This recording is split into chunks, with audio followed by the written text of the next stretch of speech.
네, 안녕하세요. 저 한국해양교통안전공단에서 근무하고 있는 남연우입니다. 좀 전에 저희 기술연구원님께 말씀하셨듯이 이번 세션은 지금 우리 선박에서 사용되고 있는 연료가 앞으로 어떻게 변화할지에 대한 부분들이 가장 큰 이슈이고, 그런 부분들에 맞춰서 오늘 좀 설명을 드리고자 합니다. 그래서 제목 보시는 것과 같이 일단 선박 온실가스와 관련한 부분들과 이와 관련한 부분들에 있어서 선박이 앞으로 어떻게 우리가 준비해야 되는지, 그런 부분들을 중심으로 해서 제가 오늘 좀 간략하게 말씀을 좀 드리도록 하겠습니다.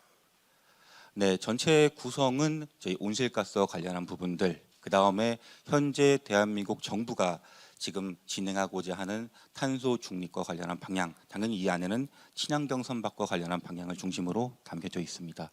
그 다음에 이제 수송 부문이 어떻게 우리가 디카보나이션 돼야 되는지, 그 방향에 대해서 현재 시점에서 논의되고 있는 사항들, 그리고 마지막으로 이런 부분들을 정리하는 순서로서 진행을 하도록 하겠습니다. 첫 번째 저희 이제 선박 온실가스와 관련한 부분들에 있어서 첫 번째 사진을 잠깐 보여드리겠습니다. 이 사진이 무엇이냐면은 현재 이제 북극해에서 온실가스로 인해서 북극 해빙이 과거보다 많이 녹았다라는 부분들의 증명입니다. 이게 왜 이런 일이 발생하느냐, 결국 이제 온실가스란 이슈 때문에 그런 거고, 물론 이 부분들이 단지 선박에서 발생한 온실가스에만 기인한 것은 아닙니다. 하지만 이런 관점에서 결국 우리가 해운이 전 세계 온실가스 배출량의 약 한 2에서 3%를 차지하고 있는데, IMO에서도 그 부분들이 매우 작다라는 걸 인지하고 있지만, 해운 산업이 아무래도 국제사회에서 큰 역할을 하고 있기 때문에 그런 부분들 큰 노력을 하고자 하는 부분들에 있어서 선박의 온실가스 규제가 진행이 되고 있다라고 이해해 주시면 될 것 같습니다. 자, 첫 번째 이제 온실가스를 우리가 얘기하기에 앞서서 일단은 선박에서 온실가스 얘기가 어디서부터 시작을 됐는지를 잠깐 살펴보고 넘어가도록 하겠습니다. 아마 저희 교토의정서나 파리협약이라는 얘기들을 많이 들어보셨을 겁니다. 이런 부분들이 저희가 왜 관심을 가져야 되냐면은 선박 온실가스에 대한 규제가 갑자기 하늘에서 떨어진 것이 아니라 바로 이 협약을 기반으로 시작을 했기 때문에 그렇습니다. 그래서 교토의정서는 처음 시작할 당시에 지금 모든 당사국이 참여를 했던 것이 아니라 실제 그 시절에 있었던 선진국들을 중심으로 해서 그 온실가스에 대한 규제를 하자라고 시작이 됐었고요. 물론 이런 부분들이 잘 지켜지지는 않았습니다. 그래서 결국 2015년도에 파리 협약에 대한 부분들이 다시 거론이 되었고, 이 파리 협약에서는 이러한 온실가스를 감축의 의무를 부여하는 국가를 모든 당사국으로 조정을 하였습니다. 그리고 우리가 과거보다 목표를 온실가스를 가지고 목표를 정하는 것이 아니라 파리 협약에서는 금세기까지 저희가 2도씨 이내에 지구의 온도를 낮추자라고 하는 목표로서 진행이 됐다라고 봐주시면 될 것 같습니다. 그래서 각 나라들은 국가의 온실가스 계획에 따라서 어느 정도 감축할 건지에 대한 계획서를 다 제출을 하게 되었고요. 그 제출 기한이 목표가 보통 나라마다 좀 다르긴 하지만 대부분들이 2025년, 30년, 대다수의 국가들이 2030년을 목표로 해서 제출을 하고 있고, 그 다음에 우리나라도 이 부분들에 대해서 수정된 온실가스 감축 목표를 제출을 하였습니다. 그래서 이 안에 보게 되면은 저희가 각 국가가 감축해야 될 온실가스, 그래서 이때 온실가스는 이제 국가가 감축해야 될 온실가스이기 때문에 우리 연안 선박들이 배출하는 온실가스가 되겠고요. 그 다음에 국제적인 부분들에 있어서는 역시 IMO에서 그 목표를 결정을 하고 진행을 하고 있습니다. 그래서 그 부분들은 뒤에서 차근차근 말씀을 좀 드리도록 하겠습니다. 자, 온실가스와 관련된 이슈가 저희 파리 협약에서만 시작된 것은 아니고, 이미 그 전에 교토의정서에서 얘기가 됐을 때 이미 IMO에서도 그런 온실가스에 대한 문제의 심각성을 인지하고 온실가스 규제에 대한 부분들을 검토하고 논의해 왔습니다. 그래서 2011년에 우리가 잘 알고 계시는 EEDI라고 하는 부분들에 있어서 협약이 되고 실제 2013년부터 발효가 되었고요. 그 다음에 그 부분들에 있어서도 이제 강화된 기준들이 이제 2014년에 우리가 채택이 돼서 2015년부터 발효가 되고 있고, 현재도 이런 부분들이 점진적으로 EEDI에 대한 규제가 강화되고 있다라고 말씀드릴 수 있습니다. 그리고 EEDI와 관련한 규제는 선형과 관련된 부분들, 그 다음에 동력과 관련한 부분들이 있었던 부분들인데 반면에 실제 배출량에 대한 부분들을 검토했던 부분들이 아니어서 그 부분들을 검토하자는 차원에서 DCS라고 하는 우리 선박 연료 사용량 보고제도라는 부분들이 2016년에 채택이 돼서 2018년부터 시작이 됐다라고 봐주시면 될 것 같습니다. 그래서 2020년 기준으로 해서 총 111개 주관청에 약 한 2만 7천여 척의 선박들에 대해서 현재 온실가스에 대한 부분들이 데이터가 모아지고 있고 그런 부분들을 IMO에서 점진적으로 분석을 하고 있습니다. 그럼 왜 이런 분석을 하느냐? 결국 온실가스에 대한 감축을 어떻게 해야 될지, 그리고 어떻게 해야지만이 우리가 온실가스를 감축할 수 있는지에 대한 과학적인 데이터가 필요해서 IMO가 그 부분을 진행하고 있고 앞으로도 그런 부분들이 계속 진행이 될 겁니다. 그래서 결국 온실가스 감축에 대한 부분들은 아마 연료에 대한 부분들을 중심으로 진행이 되고 있고 앞으로도 그러한 방식으로 인해서 우리가 온실가스에 대한 규제가 진행될 거다라고 우리가 조심스럽게 예상해 볼 수 있습니다. 그리고 2018년에 접어들면서 결국 IMO가 파리 협약에 따라서 IMO에서도 새로운 온실가스 우리가 감축에 대한 정책을 만들고 진행하자는 차원에서 초기 전략이 MEPC 72차에서 채택이 됐습니다. 그래서 2050년까지 우리 국제 해운에서 배출되고 있는 총 온실가스 배출량을 50%를 감축해보자라고 하는 야심찬 목표를 가지고 시작이 되었다라고 봐주시면 됩니다.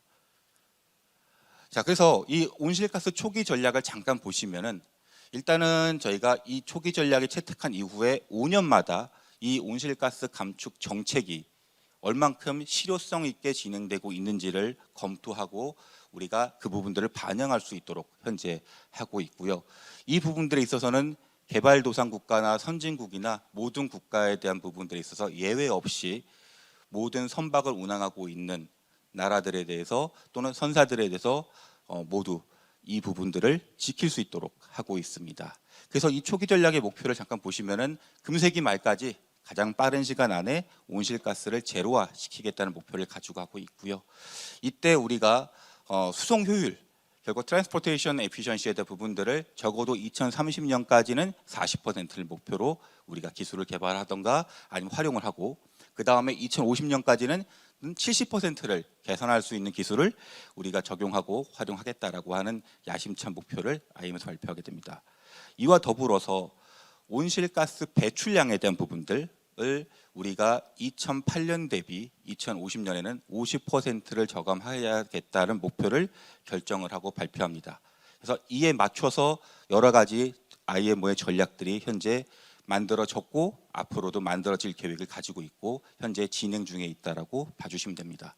물론 IMO에서는 현재는 이 부분들을 조금 더 도전적으로 지금 진행을 하고 있다라는 말씀을 드리면서 다음 페이지로 넘어가도록 하겠습니다. 일단 IMO에서는 크게 세 가지 전략을 가지고 현재 진행을 하고 있습니다. 초기 전략과 중기 전략, 장기 전략 이렇게 세 가지 전략을 가지고 진행을 하고 있고요. 각 전략마다 실제 우리가 온실가스 감축과 관련한 어떤 세부적인 방법론들이 정해져 있다라고 봐주시면 될 것 같습니다. 그래서 첫 번째 저희가 이제 초기 전략인 부분들만 잠깐 보게 되면은 당연히 이제 앞서 말씀드렸던 EEDI를 과거보다 훨씬 더 개선해서 강제화하는 파트가 들어가 있고요. 그 다음에가 이제 온실가스 저감과 관련한 부분들에 있어서 카본 인텐시티를 줄일 수 있는 방법인 부분들에 있어서 상당히 많은 방법론을 개발하는 파트가 들어가 있습니다. 그래서 이 부분들에서 파생된 부분들이 이제 내년부터 시행하게 될 EXI와 CII와 관련한 부분이라고 이해해 주시면 될 것 같습니다. 그 다음에 이런 부분들에 있어서도 IMO가 이러한 부분들을 모두 선사들이라든지 각 나라에 대한 부담하는 것이 아니라 IMO가 이런 부분들에 있어서도 한번 연구 개발인 부분들을 함께 지원하겠다는 차원에서 IMRB 제도, IMRB라고 하는 연구소 설립과 관련한 부분들에 서 논의를 시작을 하게 되었습니다. 이 부분들은 현재 조금 중기 전략 쪽으로 넘어가는 형태로서 현재 진행되고 있다라고 봐주시면 될 것 같습니다. 그래서 전체 지금 IMO에서 진행하고 있는 초기 전략과 관련한 부분들에 있어서 간단하게 요약한 부분들입니다. 초기 전략과 관련한 부분들에 있어서는 A, B, C 그룹 세 가지 그룹으로 나눠서 현재 논의가 진행이 되고 있고 또 그 부분들이 발효가 돼서 현재 진행이 되고 있다라고 봐주시면 될 것 같습니다. 그래서 A가 바로 초기 전략인 부분들이 이제 EX와 ECI와 관련한 부분들이고요. 결국 꼭 이러한 부분들이 정말 실효성 있는 정책인지를 검증하기 위해서 DCS에 대한 부분들을 훨씬 더 세밀하게 튜닝해서 진행하고도 있습니다. 그게 이제 초기 전략 B에 들어가는 부분들을 보시면 되고요. 초기 전략 C가 결국 이러한 부분들이 진행되기 위해서 국가가 어떠한 정책을 가지고 진행하고 있는지에 대한 국가 행동 계획인 부분들과 관련한 부분들이 이제 C에 담겨져 있고 그 이외에 있는 부분들은 이제 하나씩 IMO에서 정립해서 진행하고 있습니다. 그래서 뭐 GH 스터디는 이제 작년 2020년에 종료가 돼서 2021년에 보고서로 발표가 되었고요. 그 외에도 여러 가지 이 온실가스를 저감할 수 있는 정책을 개발하고 정책이라고 하지만 어떻게 보면 이제 규제라고 할 수 있겠습니다. 그런 부분들이 개발되고 현재 있다라고 봐주시면 될 것 같습니다. 자, 그래서 그 부분들이 저희 단기 전략이 지금 EEDI와 EXI의 CII 이고 그 다음에 여기에 지금 하나 더 덧붙여준 얘기가 되고 있는 부분들이 이제 전 과정 평가라고 하는 온실가스 전 과정 평가라고 하는 라이프 사이클 관련한 GHG 가이드라인이 현재 개발이 돼서 논의가 최종 막바지 단계에 가고 있다라고 보시면 될 것 같습니다. 그리고 이제 중기 전략으로 넘어가게 되면은 이제 중기 전략부터는 결국 이제 연료에 대한 세금을 부과하는 부분들, 그 다음에 시장 집반 조치와 관련한 부분들이 볼 수가 있습니다. 그래서 이 부분은 현재 MEPC에서 가장 화두가 되고 있는 주제이고 현재 논의가 진행되고 있고 아마 큰 틀의 범위에 있어서는 올 12월에 있을 MEPC 79차에서 이제 어느 정도 정리가 될 거라고 현재 예상을 하고 있습니다.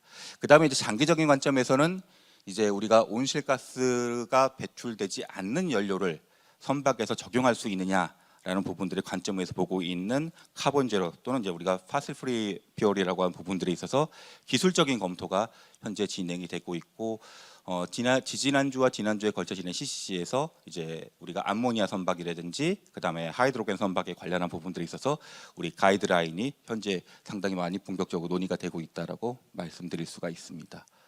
자, 그래서 요 밑에 있는 그림을 잠깐 보시면은 이게 앞으로 우리가 연료가 어떻게 변할지에 대해서 DNVG에서 2019년도에 발표한 자료입니다. 그래서 보시는 것과 같이 연료가 과거에는 화석 연료에서 점진적으로 LNG로 현재 규제에 따라 바뀌게 되고 온실가스 규제에 따라서 이제 암모니아나 이제 우리 바이오 연료 그 다음에 일렉트릭 관련된 부분들 현재는 여기서는 수소의 비중이 상당히 거의 없다라고 나와가는 있었습니다. 그래서 이 부분들을 잠깐 기억해 주시고 뒤에서 이 부분들과 연계해서 좀 설명을 드리도록 하겠습니다. 온실가스와 관련한 부분들이 있어 국제해운에서 온실가스에 대한 부분들에 대해서 IMO에서 약 한 10년에 걸쳐서 한 번씩 보고서를 냅니다. 그게 GHG 스터디 보고서인데 이번 2020년까지 이제 보고서를 제출을 했습니다. 그래서 보시는 것과 같이 이제 국제해운에서 지금 배출되는 양의 전 세계 배출량의 한 2.89% 정도인데 국제해운이 과거보다 상당히 활발하게 지금 물동량을 지금 수송을 하고 있습니다. 왜 그러냐면 2012년보다 현재 2018년에 약 한 2.7% 정도 지금 온실가스도 증가하였고 물동량도 증가했다라고 보시면 될 것 같습니다. 그렇기 때문에 IMO에서는 이러한 부분들에 있어서 온실가스 저감 노력에 있어서 과거보다 조금 더 드라이브를 걸고 있다라고 이해해 주시면 될 것 같습니다. 자, 그래서 이제 앞으로 이제 IMO에서 온실가스와 관련한 부분들에 있어서 어떻게 우리가 논의할 건지에 대한 부분들에 있어서 가장 중요한 몇 가지를 찝어봤습니다. 첫 번째가 당연히 좀 전에 앞에 세션에서 우리가 라이프 사이클 어세스먼트를 해야 된다는 부분들에 있어서의 부분들, 그 다음에 새로운 로카본 퓨얼에 대한 부분들에 있어서 우리 세이프티 레귤레이션을 어떻게 가져갈 건지에 대한 부분들, 그 다음에 DCS에 대한 부분들을 얼만큼 지금보다 좀 더 세밀하게 튜닝해서 우리가 온실가스에 대한 저감에 대한 과학적 데이터를 만들어낼 건지, 그 다음에 마지막이 우리가 이제 이런 부분들에 있어서 국가에 대한 부분들에 있어서 어떤 영향이 있을지에 대한 부분들을 우리가 고려해서 IMO에서는 전략을 하나씩 이제 세우고 이제 발효해서 이제 나간다라고 봐주시면 될 것 같습니다. 자, 다음은 이제 우리 한국에서는 지금 이런 온실가스와 관련한 부분들에 있어서 어떠한 정책을 만들고 어떻게 준비하고 있는지 그런 부분들에 있어서 좀 설명을 좀 드리도록 하겠습니다. 한국도 IMO라든지 그 다음에 COP 국제 협약에 따라서 2050년까지 탄소 중립 사회를 만들겠다라고 하는 목표를 발표하게 되었습니다. 그리고 올해 3월에 탄소 중립법이라고 하는 법을 새로 제정을 하면서 지금 2030년까지 우리가 총 40%의 온실가스를 감축하겠다고 하는 국가 온실가스 감축 목표, 다시 말해 NDC를 발표하게 됩니다. 그래서 이 발표 자료 안에서는 2030년까지 40%를 감축을 하고 2050년까지 탄소 중립 사회를 만들겠다라고 하는 비전을 제시합니다. 그리고 온실가스를 어떻게 감축할지, 그 다음에 이러한 부분들에 있어서 우리가 어떻게 대응해야 되는지, 그 다음에 마지막으로 이러한 온실가스 감축에 대한 부분들을 국민에게 전가할 것이 아니라 이런 부분들에 있어서 어떻게 재정적 지원을 할지에 대한 근거들을 이 탄소 중립법 안에 담고 있고, 실질적으로도 올해부터 저희 해운 산업에서는 크게 느끼기 어렵겠지만 온실가스 감축과 관련된 재정적 지원이 많이 시작되고 있다라고 봐주시면 될 것 같습니다. 이에 맞춰서 지금 해양수산부에서도 그린시케이 프로모션 세이프티, 다시 말해서 친환경 선박법을 2020년에 제정을 했습니다. 그리고 이 친환경 선박법 안에는 지원과 연구 개발, 그 다음에 인프라와 관련한 모든 지원 사항들을 담고 있다라고 말씀드릴 수가 있습니다. 그래서 이 친환경 선박법에 따른 우리 친환경 2030 친환경 선박 계획에서는 지금 보시는 것과 같이 2030년까지 온실가스를 70%를 감축할 수 있는 기술을 개발하는 부분들을 목표로 삼고 있습니다. 그래서 대표적인 기술 중에 하나가 물론 이제 LNG라든지 하이브리드 추진 선박과 관련한 부분들을 좀 담고 있고요. 이 외에도 앞서 얘기가 많이 나왔던 우리가 하이드로겐이라든지 암모니아와 관련한 기술 개발인 부분들도 함께 많이 담고 있습니다. 그래서 현재 기준으로 보게 되면은 아마 민간에서는 이러한 친환경 선박을 전환하는 데 있어서 애로사항이 상당히 많습니다. 그렇기 때문에 관공선을 중심으로 먼저 친환경 선박 전환에 대한 부분들을 담고 있고, 앞으로 신규 건조되는 관공선들은 모두 친환경 선박으로 의무 건조하게끔 현재 만들어져 있습니다. 그리고 2030년까지 우리나라 선박의 약 15% 이상을 친환경 선박으로 전환하는 목표를 가지고 현재 계획이 진행되고 있다고 말씀드릴 수 있습니다. 그에 맞춰서 재정적인 지원들도 잠깐 좀 말씀을 드리겠습니다. 현재 해양수산부에서는 국제 운항하는 선박과 국내 운항하는 선박을 분류해서 지원을 해드리고 있습니다. 그래서 지금 보시는 것과 같이 지금 올해만 하더라도 한 200억 정도가 이제 국제 해운하는 선박에 지원을 해드리고 있고, 국내 연안 선박에는 한 60억 정도가 현재 지원이 되고 있습니다. 그 다음에 이제 EXI와 CII에 대한 부분들을 대응하기 위해서 우리가 이제 EPL이라고 하는 지원 사업에 대해서도 올해와 내년에 걸쳐서 한 50억 정도가 예산이 배정돼 있고요. 그 외에도 다양한 이제 에너지 효율 시스템을 선박에 달 수 있는 2차 보존 사업에 대해서도 약 한 87억 정도가 현재 배정되어 운영이 되고 있고, 내년에는 이 예산보다 좀 더 많은 예산들이 지금 확보되어 진행될 것으로 현재 예상이 되고 있습니다. 이런 지원뿐만 아니라 R&D적인 부분들에 있어서도 잘 아시겠지만 이제 친환경 선박 전주기 사업이라고 하는 사업이 올해부터 착수가 되어 총 10년 동안 약 한 2,500억이라고 하는 예산을 통해서 앞서 말씀드렸던 이제 온실가스 감축하기 위한 기술 개발에 투입이 될 예정이고요. 그 외에도 수소 안전 기준이라든지 그 다음에 이제 온실가스 저감 기술과 관련한 부분들에 있어서도 지금 많은 예산들이 올해와 작년서부터 투입되고 있다라고 말씀드릴 수가 있습니다. 그렇기 때문에 온실가스를 감축하는 부분들이 매우 어려운 부분들이거나 아니면 매우 앞으로 요한한 부분들은 아니다라고 말씀드릴 수가 있습니다. 자, 그러면 이제 앞으로 우리 이 해운 업계에서의 이 디카보니제이션이라는 부분들이 어떻게 진행될지에 대해서 한번 외국에서 또는 이제 국내에서의 시각에 대해서 간단하게 좀 설명을 드리도록 하겠습니다.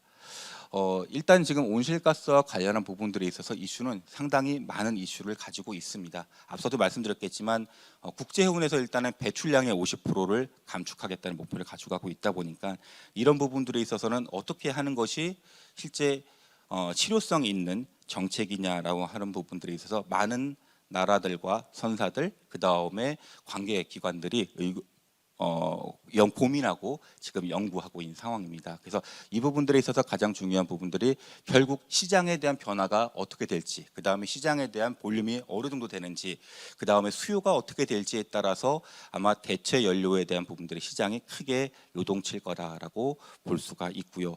그리고 그거에 따른 우리의 기술들이 어떻게 우리가 적용될 수 있는지에 대한 부분들도 가장 큰 화두가 될 겁니다. 그리고 실질적으로 2050년까지 우리가 그런 대체 연료를 사용했을 때 정말 50%를 감축할 수 있는지에 대한 다양한 시나리오들, 그 다음에 그거를 우리가 하기 위한 부분들에 있어서 우리가 어떤 노력을 해야 되는지에 대해서 다양하게 현재 검토가 되고 있고, 그런 부분들에 대해서 하나씩 좀 설명을 드리도록 하겠습니다. 일단 단기적으로는 지금으로서는 현재 기술로서는 온실가스를 50%를 단축할 수 있는 기술이 어떤 거라고 구체적으로 말씀드리긴 좀 어렵습니다. 다들 이제 중기 전략 이후로 다가갈 수밖에 없는 부분들인데요. 가장 최근에 나온 보고서들을 보게 되게 되면은 과거에는 우리가 수소나 암모니아와 관련한 부분들에 있어서 어느 정도 예산, 비용이 드는지 자체를 추정할 수도 없었습니다. 그래서 예산에 대한 부분들은 모두 블랭크가 돼 있었는데, 최근에 오면서 국제 에너지 기구를 중심으로 해서 에너지 기구에서도 해운 부분들이 검토하는 분야가 있습니다. 그쪽에서 보게 되면은 아마도 바이오 퓨얼인데 우리가 알고 있는 1세대 바이오 연료가 아니라 2세대, 3세대 바이오 연료인 부분들의 적용성, 그 다음에 하이드로겐, 그 다음에 이퓨얼. 근데 이퓨얼에서 있어도 메탄올이나 암모니아와 관련된 연료가 상당히 크게 우리가 해운에 있어서 가장 큰 역할을 할 거다라고 조심스럽게 예상을 하고 있고요. 그 가격 또한 현재 보시는 것과 같이 지금 단위 메가와트 출력당 현재 메탄올의 코스트가 대략 한 50불대, 40에서 50불대에 지금 형성되어 있습니다. 그래서 이거는 연료 가격에 대한 부분들이 아니라 단위 출력으로 환산한 부분들의 가격이라고 보시면 될 것 같습니다. 그래서 현재 조정도 가격대이고, 지금 이제 바이오 메탄올이 이제 녹색 부분이라고 보시면 될 것 같습니다. 그리고 EPO를 적용했을 때 현재 가격이 현재 시점의 가격보다 약 한 3배에서 4배 정도 가격대가 나타나게 되는데, 시간이 지나면 2030년과 2040년을 감으로써 상당히 급격하게 가격이 다운되고 있는 것을 보실 수가 있습니다. 암모니아 역시도 지금보다 약 한 3배에서 5배 정도 차이가 나고 있지만 2030년, 40년만 보더라도 상당히 현재 우리가 알고 있는 가격대에 근접할 수 있다라고 하는 보고서가 IEA를 통해서 현재 보고가 되고 있습니다. 다시 말해서 아마 메탄올이라든지 암모니아, 그 다음에 이러한 연료들이 향후 우리가 대체 연료로서 사용할 수 있는 연료로서의 어떤 신뢰성이 과거 아까 보여드렸던 2019년도보다는 훨씬 더 현실적으로 다가와 있다라고 이해해 주시면 될 것 같습니다. 그에 따라서 많은 보고서들에서 이런 부분들을 제시하고 있습니다. 현재 연료와 LNG, 그 다음에 바이오퓨얼, 그 다음에가 가스 연료, 그 다음에가 하이드로겐, 암모니아, 메탄올과 관련한 부분들에 있어서 어떻게 실질적으로 장단점이 있는지에 대해서 다양하게 설명들을 많이 하고 있고요. 당연히 현재 쓰고 있는 연료는 온실가스 저감에 당연히 효과가 거의 없다라고 보실 수가 있습니다. 그리고 우리가 제로 카본 퓨얼에 가까울수록 온실가스에 대한 저감 효과는 매우 높지만 코스트라든지 인프라, 그 다음에 선박에 적용할 수 있는 기준에 대한 부분들이 상당히 어렵다 라고 보실 수가 있고, 하이드로겐과 지금 암모니아, 메탄올만 보시더라도 지금 붉은색인 부분들이 우리가 적용하기에는 상당히 조금 어려운 부분들이라고 이해해 주시면 될 것 같습니다. 근데 여기서 우리가 공교롭게도 지금 이 부분들을 적용할 수 있는 기술에 보게 되면은 IC라고 하는 인터널 컨버션 엔진이라고 하는 엔진을 중심으로 우리가 이 연료들을 사용할 수밖에 없을 것이다라고 하는 예측들이 조심스럽게 계속 나오고 있고, 앞선 섹션에서도 이강기 교수님께서 선박은 내연기관인 부분들을 아예 버리고 가는 부분들에 있어서는 상당히 조금 조심스럽다라고 말씀하신 부분들하고 일맥상통한다라고 보시면 될 것 같습니다. 물론 앞에서는 이제 배터리 스토리지와 관련한 부분들 중심으로 말씀하셨지만, 이 안에는 이제 FC라고 하는 퓨얼셀이 들어가 있긴 합니다. 하지만 지금 유럽에 있는 대다수의 기자재 업체들이 현재까지는 아직은 인터널 컨버션 엔진을 베이스로 이러한 연료에 대한 부분들을 고민하고 진행하고 있다라고 봐주시면 될 것 같습니다. 자, 그리고 아까 제가 이제 2019년도에 DNVGL에서 했던 알터네이티브 퓨얼에 대한 부분을 잠깐 기억해 달라고 말씀을 드렸었는데, 현재 2022년에 발표된 21년과 22년에 발표된 내용들을 보게 되면은 이제는 암모니아가 아니라 이 암모니아, 이퓨얼과 관련한 부분들이 점점 들어가고 있고 암모니아에 대한 부분들이 지속적으로 계속 지금 이제 스포트라이트를 받고 있습니다. 그렇기 때문에 앞으로 우리가 2030년, 40년, 50년을 진행하면서의 대체 연료에 대한 부분들은 암모니아에 대한 부분들이 상당히 크게 곽강을 받을 거고 이퓨얼에 대한 부분들을 우리가 놓치지는 말아야 되겠다라는 부분들을 저희가 확인할 수가 있었습니다. 그 다음에 좌측 하단에 보시는 그림과 같이 이제는 화물에 대한 선박에 대한 형태들도 바뀌어간다는 부분들을 볼 수가 있습니다. 이게 무슨 얘기냐면은 과거에는 우리가 화석 연료를 실어 나르기 위해서는 탱커가 중심이 돼서 지금 나르고 있지만 그 비중이 점진적으로 탱커의 비중은 줄어들게 되고 우리가 드라이 벌크라고 하는 파트에 있어서 저 드라이 벌크 안에 우리가 가스 연료라든지 암모니아 연료와 관련된 수송에 대한 부분들이 점진적으로 늘어나고 있다라고 이해해 주시면 어떨까 싶습니다. 그리고 아마 화물에 있어서 컨테이너인 부분들은 아마 현재 2019년인 18년이 현재 최근 시점인 부분들과 2050년까지 봤을 때 여러 시나리오를 봤을 때에서는 큰 변화는 아직 나타나지 않는 걸 보게 되면은 아마 해운이 앞으로도 국제 시장에 있어서의 어떤 물류의 이동에 있어서는 큰 역할을 계속하고 있을 것이다. 하지만 이러한 연료 시장에 대한 변화에 따라서 선박에 대한 건조에 대한 변화가 분명히 있을 것이다라고 하는 부분들을 지금 지속적으로 제시하고 있다라고 보실 수가 있습니다. 그래서 이런 부분들을 좀 종합해 정리하게 되면은 앞서 패널 토론에서도 나왔던 얘기하고 이제 같은 얘기일 것 같습니다.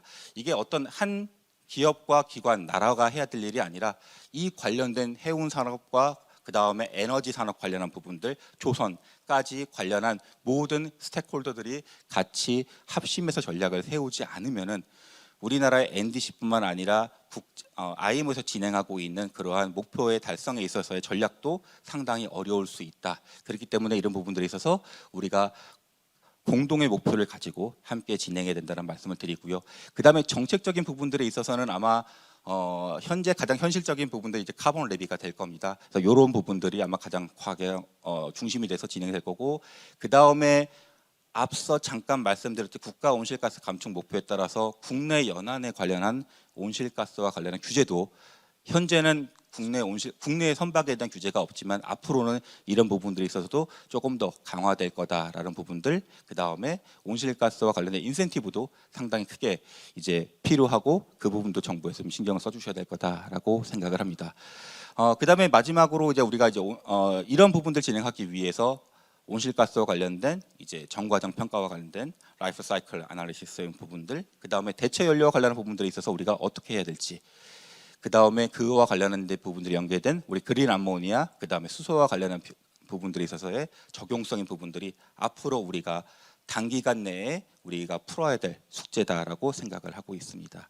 그래서 이런 부분들을 이제 간략히 정리를 하면은 지금 이제 IMO에서 논의되고 있는 부분들에 있어서 우리가 이제 글로벌 퓨얼 스탠다드에 대한 부분들, 그 다음에 이제 펀드와 관련한 부분들, 그 다음에가 이런 부분들을 이제 우리가 어떻게 적용하고 앞으로 어떤 가이드라인을 만들어서 진행해야 될지에 대한 부분들을 앞으로 IMO에서 논의가 진행이 되고 있는데 이런 부분들을 매우 주의 깊게 좀 봐주셔야 될 것 같고요.